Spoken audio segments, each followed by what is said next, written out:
Obviously, really pleased with the result. Proud of the players, competitive spirit as always. Proud of how hard they played. Really proud of how hard they practiced and prepared. Really proud of these seniors. I can't say enough about them, what they've been able to do this year in keeping this team and program together through adversity, through ups and downs, has been phenomenal. And I think I told them in the locker room, I think the seniors got a chance to see today how much this team appreciates them. We came out and played really well. We started fast early in the beginning of the game. Still got a long way to go, with finishing and cleaning up some of the late mistakes. Kind of lost focus there towards at the end of the game and probably made it a lot closer than it should have been. That's where we got to take the next step. It's not over. You're not playing to a scoreboard. You're not playing to hey, we felt like we've won. You got to play every play like it has its own life and dependency of its own, and that's where we got to go. We're still making strides in that direction, but I thought we did some things better earlier today. We talked about starting fast. When we start fast as a team, whether it's special teams, offense, defense, whatever it is, we typically have more success. When we kind of start slow, we just don't have the same production. I thought we started fast. I thought we played complementary football today. Offense went out, scored. Defense went out, stopped them. Offense went out and scored. And what happens is you put pressure on the other team's offense. That's something we had not been able to do consistently all year. The other team's offense has been able to kind of keep doing what they're doing. Today we were able to kind of get some points out in front of them, which allowed us to put a little pressure on them. So now they got to start throwing, taking more shots. Now we're able to play better defense or have an understanding of what they're going to try to do. So, again, really proud of the players. Really proud of the entire organization. It's been a really, really, really good year. And I say good year because we learned a lot. Maybe we didn't meet the expectations of winning the Super Bowl or whatever everybody thought we were supposed to do, but I'm a firm believer in you are what your record says you are. And we learned a lot about our team. We learned a lot of areas we need to improve. But at the end of the day, I can't say by any means I am satisfied. I can't say by any means I'm disappointed. 3 bowl games in 3 years. We're building in the right direction. Are we there yet? No. Do we need to go faster? Yes. Are there some things that coaches, players, we all need to improve? Absolutely. Is it dark and gloom? No. We're in a tough conference. We got some strides to make. I think, again, the administration is doing a heck of a job of moving the needle. We've got to continue to do that on the field, but super proud of everybody in the entire organization, and we got an opportunity for one more. So with that, I open up for questions. Coach, Cam Fancher finished with over 200 yards, 3 passing touchdowns, 2 rushing. What do you think attributed to all that success today? Health. Kid's been banged up for a while, and he got to the point where he was unavailable. And I think, again, if you look at when he's healthy, probably the last time he was healthy was probably NC State. Okay? You look at NC State, you look at today. It's part of it. So we got to get better in that aspect. Obviously, he changes the game. He changes the way defenses play. He looked like Cam Fancher. He'd been banged up a couple different things here and there. Yeah, was he hurt enough to not play early right after NC State? No, but it changes your dynamic. It changes how you are able to feel the defense. It changes how if you feel like you can get to the edge. And in the last couple weeks, he's been unavailable, completely unavailable, can't go. So I think 75 game, you saw what a healthy Ali can do. Today you saw what a healthy Cam Fancher can do. So we got to continue to build. That's the downside of playing with a mobile quarterback. Obviously when he gets hurt, the mobility doesn't play into his strengths. I thought he did a good job all the way up until the end of taking care of the ball, which he had not done, a great job of consistently. I thought he threw the ball with confidence. I thought the receivers made some plays after, they got the ball. I thought the O-line protected a little better. But again, when that guy can move back there, you don't have to block for 17 hours. You just got to cover the guy up, and he makes you right. I saw a couple of times he pulled it down, took off, got some big gainers. So I think that's what contributed to it, health, just overall health. Being healthy, feeling healthy. Really, he's had 3 bye weeks. We haven't had one since the flood. So it matters. It's not an excuse. And trust me, I get it. There's some things that I and us as a program and us as administration have to do because of how the schedule may lay out. But 10 straight games, man. it's real life out there. I mean, it weighs on you. You're not as fresh, energized. You don't feel like you can get to the edge. Especially if you're a skill guy, running back, quarterback, wideout. It's a grind. We learned that we got to improve our model, in case the schedule comes out like it does again. We got to be able, it's not an excuse. They're not going to change it. I'm not saying that. What I'm saying is, obviously, as we continue to go through this thing, we got to be mindful of those things, even all the way back to January, to plan all the way out. It's not just the schedule comes out, change practice. All of it matters. So that's why I say a lot of learning. For us holistically, us organizationally, me personally, players personally, the whole nine. We talked about it all offseason. Hey, guys, we got 10 in a row. You got to take care of your body. You got to get stronger. You got to make sure, we're doing things in the winter in the fourth quarter program. But nobody's ever been through it. So none of the players really know what 10 in a row is really like. None of the players really know what 2 Power 5 schools is really like. I was hoping that we would improve, but I told you guys after the NC State game, there was concern. There was car wrecks out there, and that's what happens when you're at this level, because now you're starting to play Amir Foster, A.G. McGee. Well, the beauty of it is, the beauty and the pain is they're so much more experienced now because they got to play, and they got to start, and they got some bruises, and they got some MAs and some learning experience. I think if you look back to Coastal, where for the first time they started, Amir and A.G., way worse than they were tonight. Made some plays. Amir comes up with a huge interception. Probably, I don't know what it is, but probably, there we go, Amir, 7 tackles. AG, 6 tackles. No J.J. Roberts. So it all goes together. And trust me, I'm not making an excuse. I'm just letting people know what we are learning, how we're improving. Yes, it's something that we got to continue to get better at. You can't predict who's going to get hurt. But you can predict if you got 10 in a row, that you're probably not going to be full strength all 10. So how do we manage that? Recruiting, off season, the whole nine. So again, I'm extreme. We never fail. We learn. Now sometimes learning hurts, and I think the last couple of weeks the learning has hurt. But I feel ultra proud of these guys for how they battled. How they came to work every day. We talked about it. You asked back when we were on the 5-game slide, how's the mentality? The players are good. It's part of it. No, they're not happy. No, they're not, satisfied. But we got to go back to work. So I think we learned a lot. I really do. Complete as first half as you guys played all year, Coach, that first half? You basically went on one game in the first half. Yeah, I think so. And I think, again, it goes back with starting fast. It goes back to taking care of the ball. Last couple of weeks, we turned it over right out the gate. Well, that changed everything. We would take care of the ball.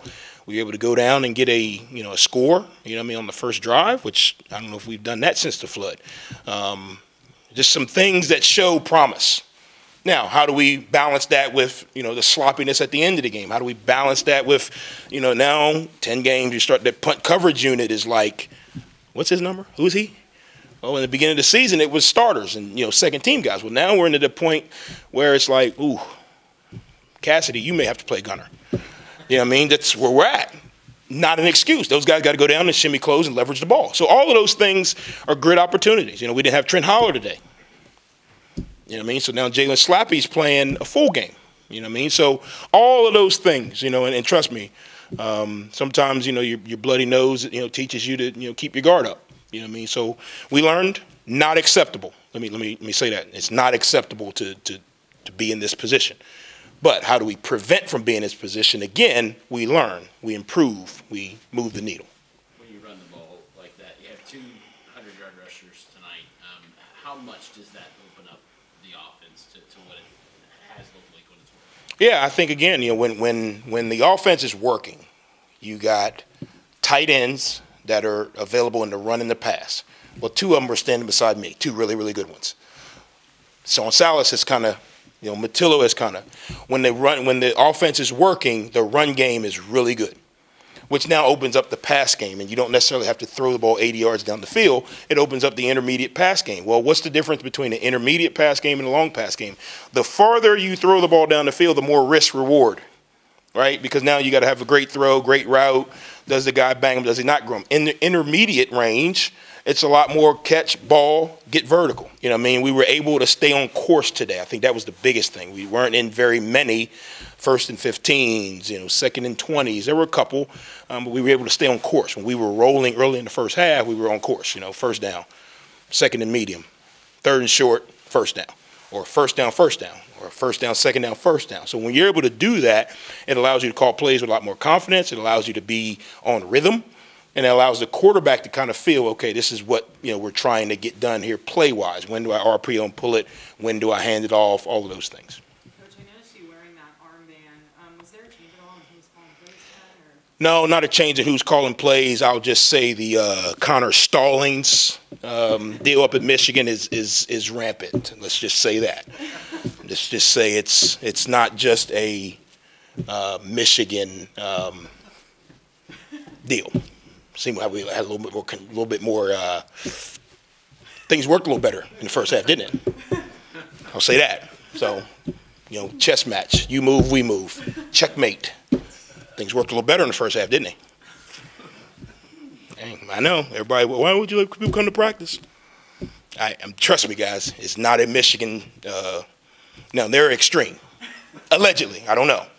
But first quarter went a little smoother today, didn't it? I'm just saying, first quarter went a little smoother today, didn't it? Kind of looked like a football team out there today, didn't we? Okay. How about your defense? I thought they got a little nasty again today. They did, 4th and 1, they go for it. They go backwards, and from that point on, they do a whole lot. They did. I think a lot of times it's complementary football. You know what I mean? When the defense goes out there off a sudden change on the first play, it's tough to kind of set your cleats and have a little bit of – when we go down to score on the first drive, the defense is kind of like, all right, they're here today. You know what I mean? Like, if we can get a couple stops, you know what I mean? And I think they just fed off of it. I think, again, there's a lot more of our culture leaders on defense. You got Eli, you got Owen, you got Micah. And they kind of said, we're going to be able, we're going to stop what they're going to try to do. And then I think, again, they just feed off each other. Offensively, you go down and score, you stop them. No different than the kickoff return, against, a couple weeks ago. Kickoff return, everybody gets a little bit more, mojo. And I think that's what happened today. We were able to do some things offensively that allows the defense to kind of say, okay, all right, we'll do our part too. And then back and forth. And what happens is it kind of carries into the next play, next series, next phase. How about Cam being the only captain? Well, what happened, so I picked 4. Well, I picked Owen Porter, Eli Neal, Dalton Tucker, and Micah Abrams. And Micah Abrams. Well, they've never run out of the tunnel. So because I always usually pick them as captains. So all of them were like, I want to run out of the tunnel one last time. I don't want to walk out and then go be the captain because the captains go out early. So at the last minute, I'm like, hey, Cam, go. Tails, we're deferring. Go. But that's what happened. But all of them were like, Coach, we want to run out of the tunnel for our last game. I said, okay, great. Cam, you're up. But that was the only reason. It was like, I had 30 seconds. Cam, go. You know what I mean? He's like, but that's what happened. So they all the seniors wanted to run out of the tunnel together, for their last game. So typically the captains go out, 30 or 40 seconds earlier and all that. So they were like, Coach, can we run out of the tunnel? Sure. Cam, tails, defer, go. Coach, you touched on being bowl eligible. Just how awesome is it, I guess, this year, especially with this group of seniors, to extend your season and have one more game with this group? Yeah, I think, we talked about that all week. I said 1 or 2, it's up to you. You know what I mean? 1, I think it obviously sends the seniors off with a good experience wherever we go. We're not bowl snobs, so wherever we go, we'll be happy. 2, it allows your program to keep developing because we get 15 extra practices. So how much better are those young guys going to be? That as a coach, that's what's important to me. You get 15 extra practices. And then 3, we got a lot of guys who have potential to play at the next level who need another game of film. I mean, we don't have any first-round draft picks, so we don't have any bona fide, guys. We need guys who need another game of film, who need 15 extra practices to develop and work on their own techniques and fundamentals. Last time that these guys will get to put on pads until training camp. You know what I mean? So you don't put on pads again. So you talk about refining your skill set, working on, your pass sets, working on catching the ball, all those things. That's what the extra time gives you the ability to do. I think it helps in recruiting. There's going to be a lot of people sitting home watching Marshall play somebody on some bowl game that matters. So there's a lot. Obviously, yes, for the seniors to get one more time, to be together as a family. But holistically, it helps the program so much. One last one for me. How about a guy like Mike Green and his progression throughout the year? Yeah, I think, he's done a phenomenal job. The light came on, I don't know, midway through the season for him. He's another guy who came here who hadn't really played a lot, and one of the things that when you haven't played a lot, it's not as easy to understand how to get ready to play, how to practice, how to prepare, how to study film. You go to practice, but how do I get ready to play the game? What do I need to do in practice? What do I need to see from a film study standpoint? And he started hanging around Owen. He started hanging around Eli. And he kind of found his niche, because they're not all the same. You can't do exactly what Owen does and think that it's going to be you. But he kind of found his niche midway through the year. And light came on, and he's started to do some really good things. It's something we can build on. Obviously, moving forward, we're going to need his production. Thanks, guys. Appreciate you guys again. Happy Thanksgiving to everybody that I missed. Really appreciate what you guys were able to do for us this year. I know it's not easy. But I do appreciate, covering the herd and our players and the stories you write. It matters. It really does. You guys get to speak a story that our players don't always get to tell. So I really appreciate you guys. If your stations do not send you to the bowl game, sorry.